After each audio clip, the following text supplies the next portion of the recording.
नमस्कार बंधुरा शिल्पी सार्थकेर रान्नाघरे आपनादेर आबारो एकबार स्वागतम। आमी आजके एक नतून रेसिपि निये हाजिर हयेछि। आमरा आलू दिये अनेक रकमेर रेसिपि बानिये थाकि और आलू छाड़ा तो बांगालिर एकदमई चले ना और भीषण सहज एक रेसिपि। और ये रेसिपिटी माने आपनि लुचि रुटी परोटा सबेर साथेई एटा खेते पारेन। भीषण सुस्वादु दारुण टेस्टी लागे। এই রেসিপিটি বানাতে একদমই কম সময় লাগে আর এই রেসিপিটিতে সেরকম কোনো বেশি কিছু জিনিসও ব্যবহার করা হয় না। খুব সহজেই এটা বানানো যায়। আপনার এক্ষুনি খেতে ইচ্ছা করছে সব তাড়াতাড়ি করে বানিয়ে ফেলতে পারবেন। তো এই রেসিপিটি আমি আজকে আপনাদের সঙ্গে শেয়ার করতে চাই।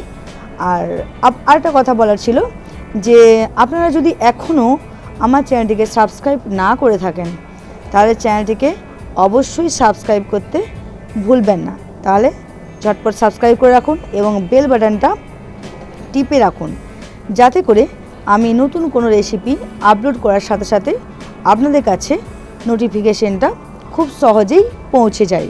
তো চলুন আমি রেসিপিটি স্টার্ট করছি। আমি এখানে সেদ্ধ আলু নিয়ে নিয়েছি। আমি আলুটা সেদ্ধটা দেখালাম না, এতে সেদ্ধ কয়েকটা ছোটো ছোটো আলু নিয়েছিলাম, দুটো খণ্ড করেছি। এই আলুগুলোকে ভালো করে আমি ছালটা ছাড়িয়ে নিয়েছি। ছালটা ছাড়িয়ে নিয়ে একটা পাত্রের মধ্যে আলুটাকে আমি রেখেছি। এবারে কড়াইয়ে আমি অল্প পরিমাণ রিফাইন্ড অয়েল নিয়ে নেব। আপনারা চাইলে এটা ঘিও ব্যবহার করতে পারেন। রিফাইন্ড অয়েল 2 টিস্পুন নিয়েছি, একদম অতি সামান্য তেল প্রয়োজন হয়। উপরে আমি গোটা জিরা দিলাম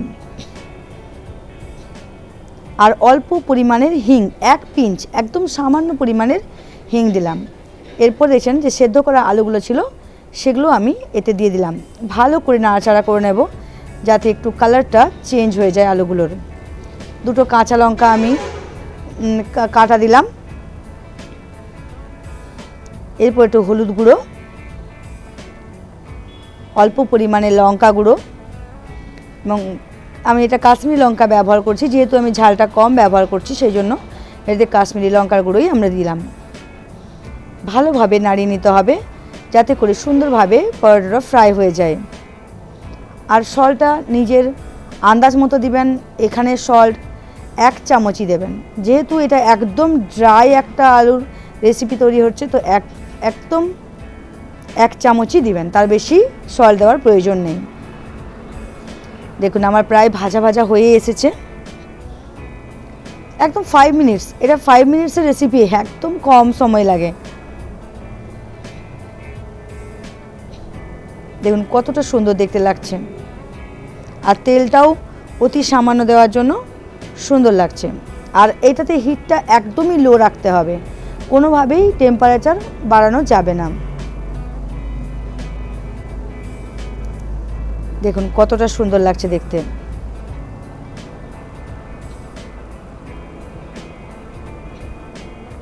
যখন গোল্ডেন ব্রাউন কালারটা হয়ে আসবে, আলুগুলো সুন্দর ভাজা হয়ে যাবে, তখন আমি এটাকে নামিয়ে নেব। দেখুন আমার অলমোস্ট রেডি। তাহলে বুঝতেই পাচ্ছেন কতটা ইজি। তাহলে আর দেরি না করে ঝটপট রেসিপিটি বানিয়ে ফেলুন আর লুচি রুটি পরোটা এর সাথে খেয়ে ফেলুন। ভীষণ ইজি আর খুবই সুন্দর, একদম সুস্বাদু খেতে লাগে। তাহলে ভালো থাকবেন।